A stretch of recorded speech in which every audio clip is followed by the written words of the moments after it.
Mary, I know what I'm going to do tomorrow and the next day and next year and the year after that. I'm shaking the dust of this crummy little town off my feet, and I'm going to see the world.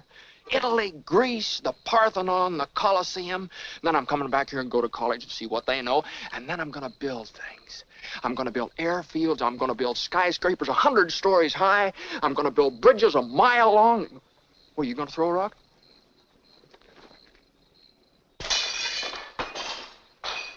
Hey, that's pretty good. What'd you wish, Mary? Buffalo gals, can't you come out tonight? Can't you come out tonight? Can't you come out tonight? Buffalo gals, can't you come out tonight? Dance by the light of the moon. What'd you wish when you threw that rock? Oh, no. Come on, tell me. If I told you, it might not come true. What is it you want, Mary? What do you want? You want the moon? Just say the word and I'll throw a lasso around it and pull it down. Hey, that's a pretty good idea. I'll give you the moon, Mary.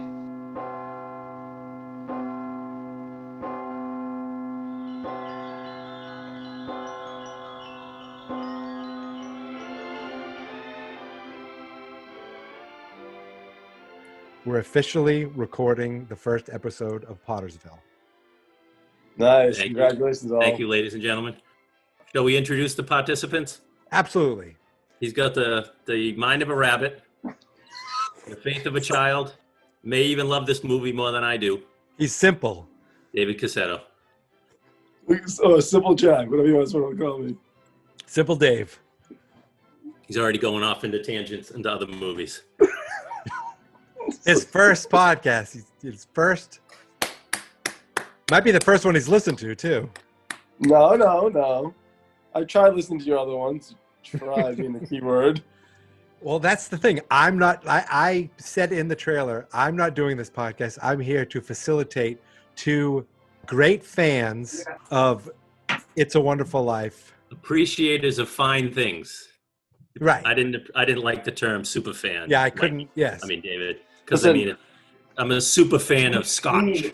I'm a super fan of bourbon. Because this is a Christmas podcast, and honestly, I want everyone out there to feel relaxed and warm and happy when they listen to this podcast, and enjoy life to the fullest, like everyone around George Bailey did. Well said. For those people who think this is going to be a podcast of a couple of boomers, a couple of weeping boomers talking about It's a Wonderful Life, they're sadly mistaken. We're a couple of Gen Xers weeping about the beauty of It's a Wonderful Life.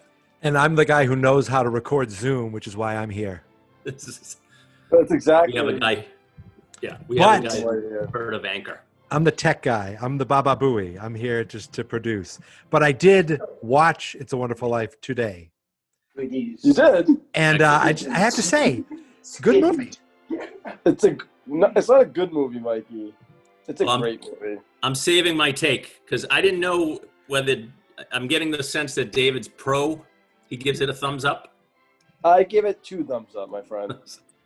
Because I'm still on the fence. Not everybody.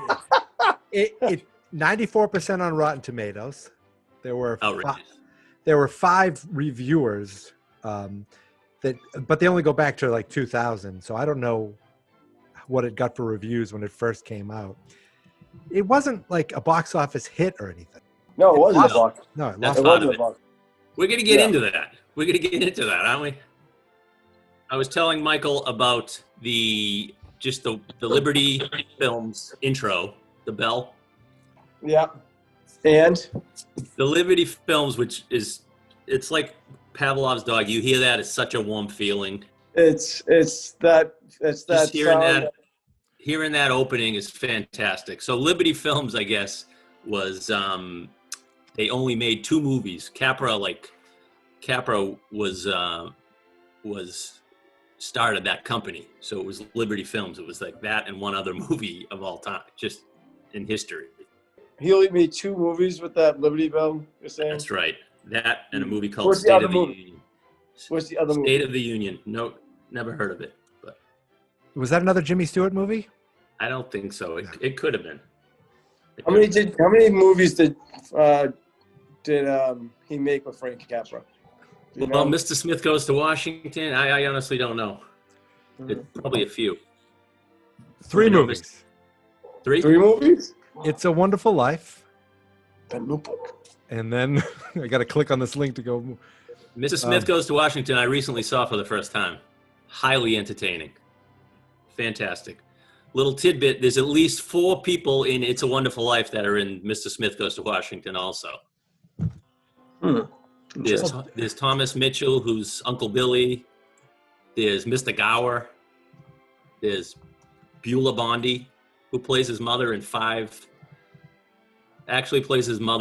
different things. 4 movies and like the Jimmy Stewart Show or something. So Jimmy Stewart and Frank Capra worked together in 3 movies. It's a Wonderful Life was the last one. So it was You Can't Take It With You, also with Lionel Barrymore, Mr. Smith Goes to Washington, and It's a Wonderful Life. Nice. That's what I'm here for. So it was supposed to be another boring old Hollywood tidbit. It was supposed to be released by RKO Radios, which was Orson Welles was involved with that. And that actually produced Citizen Kane and everything. So I started to watch Citizen Kane, and I'm ashamed that I have not finished it yet. Fantastic.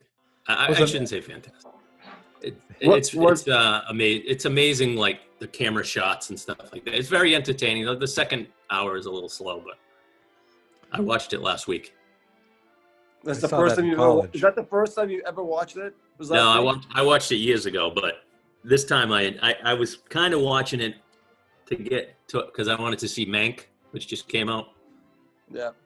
The movie about the guy who wrote the screenplay with Orson Welles. And so I wanted to watch it again, and I kind of wanted to like bash it. I wanted to watch it and confirm this overrated piece of crap that I remember, but I couldn't. It was too good.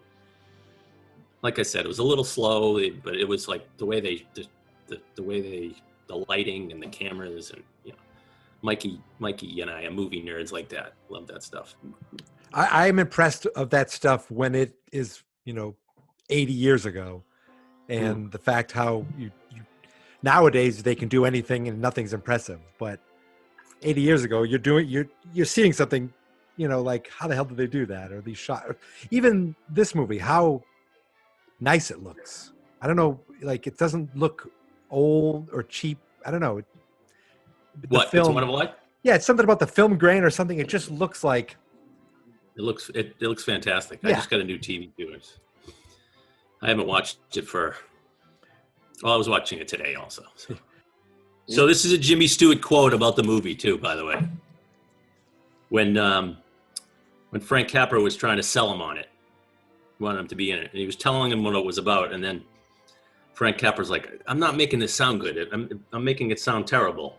Jimmy Stewart said, "Frank, if you want me to be in a picture about a guy that wants to kill himself and an angel named Clarence comes down and I can save him from drowning, when do we start?" That was his actual quote. Now he filmed that right after coming back from World War II as well, correct? And it was in was a that bad his first movie? space. I know. I'm not sure. Yeah, I think he was. Oh yeah, he was actually, a brigadier general. Not a brigadier general. He was in the Air Force, I think. Air Force. He was a pilot. Well, not a pilot, but he was on the bomber raids over Germany. So that's right. Yeah, he was an officer too. Like. Yeah. And a gentleman. But he was actually in a pretty rough space before he did that movie, and then he said that was probably his favorite movie that he ever made. No, actually, I have that quote too. Well, it's not a quote. Jimmy Stewart, Frank Capra, and Donna Reed all said it was their favorite movie that they ever did. Donna Reed, I can understand. I don't even know what else. Somehow, I don't know a million movies with her. She is unreal. So I looked it up, and I was like, what did she do later in life? She replaced the mother on Dallas for a year. Did she really? After the Donna Reed show, she did the Donna Reed show. So that's what she did for in the 50s and 60s. But JSC knows what we're talking about. Donna Reed show. Donna Reed show. He's listening. But yeah, it was like, she's older. She died when she was like only 64 or something. But yeah, cancer, right? Yeah. Yeah. But it was just you could still see it in her eyes. Like she still had the same eyes. You could tell it was her. But yeah, she played the mom for 1 year, and then they got rid of her and brought the other mom back, who left for like contract dispute. I looked up on the AFI 100. Would you have a guess of where on the 100 it is? Unless, of course, you already know. 11? 20. 20. Now, this was I assume it's the right one, the AFI 100 of the last 100. Yeah, there's only been 100 years of movies anyway, so. Well. It's definitely, it's up there. It's in my top 10. What, movie-wise? This movie? I would say it's in the top 5 for me, definitely. His performance is, I was just looking up Oscar info too to make sure at least it got nominated. It got nominated for Best Picture. He got nominated for Best Actor. It didn't hit me until a few years ago how great his performance was. Like, so I started watching this, I was probably like 13, 14 when I first saw it. Now, was it true though? Is it true that you were sick when you first saw it and you were with your dad? I might have been sick. I was in my room with my little 9-inch TV, little black and white TV. I remember it had to be during Christmas. But I remember loving it. Probably, the end. I probably didn't really watch the whole thing until I was a little older. And then, when you watch the whole thing and when you appreciate it, it's just, and then a few years ago, when I say a few years ago, probably like 10 years ago, it hit me. He's fucking unbelievable in this. I'm like, this acting performance is not just like a charming Christmas movie. This is Oscar quality stuff. His little subtle reactions. Oh, such range. Yeah. Even I think with him and Donna Reed together, I think that was the chemistry that was needed for that movie. Not to be lame, but the chemistry between them in that scene where he was so frustrated and didn't want to get married. He wanted to do what he wanted to do, and like that's one of my favorite. Is that scenes. the scene that the other guy's on the phone and they kiss each other? Yeah, Sam Wainwright. Yeah. Sam Wainwright's got a chick on his shoulder. You feeling my girl? Yeah. So Sam Wainwright, who, if you think of the gang that George was in when they were little, he was the leader of that gang. And Sam goes off and is successful in New York and doing all the things that George wanted to do. And he was stuck back in, All right, we'll get there. We'll get there. You know the movie. That scene, basically, it's what you're saying. That, in my eyes, that's the Oscar nomination right there. That was intensity. Yeah, but like Mikey said, every little subtle things. When the look George gives Harry when Harry's new bride says, "My father offered him a job," and George is like, "What?" He gives him a little look, and then he's like kind of aggravated, and that he's eating the popcorn with her, getting the info, and then Harry's. Oh, I have a list of things to bash Harry about. We'll get to him later. He's only the second biggest asshole in the movie. Really? And the first one's not the one you think of. It's Alfalfa, isn't it?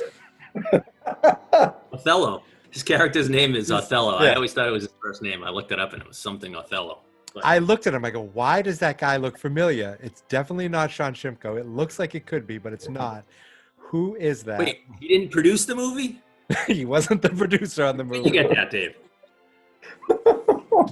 Oh, golly, I'm going to produce this picture, Mr. Capra.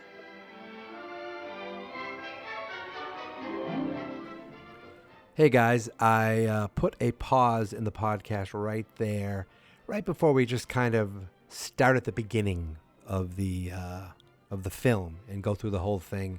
I thought this would be a good point to end things in our little introduction. And I hope you come back and check out all our episodes, Pottersville. We're available on Apple Podcasts, Spotify, and pretty soon we'll be available everywhere podcasts are available. And you can find us online at fansnotexperts.com/Pottersville.